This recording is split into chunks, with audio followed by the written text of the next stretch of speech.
Fangatana dia isi favor voalohany mamono ny vahoaka malagasy tsy mampahatra ihany fa famonoana atao ka anjaratsika vahoaka malagasy samy mipetraky izay tokony atao manoloana zaboka raha izao satria raha izay efa mametraka hoe ampy izay alamena izay efa nialamena tamin'ny fomba fanjakana malagasy zahay ka voatery tsy misy artely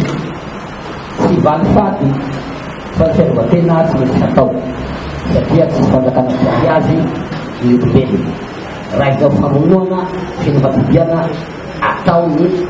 mpitondra fanjakana zao mpitondra fanjakana satria nizanaky ny finoana politika misy ny mpitondra miaramila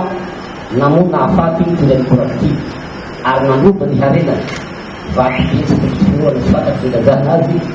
no nombana tany taminy ary mandrakandroany dia feno miaramila ny piranio no diplôminy zay ny azotazany azy an'ilay carriera ka hoy zay hoe tsy fantatray tsotra teny dalo antany fantakana koa ankilany manapotika ny olombelona ao aminy misy nyte da tsy tanay tsotra ilazana azy fa ny azonay ambara dia handray fanapahan-kevitra isika zay satria tsy vitanay hoe ty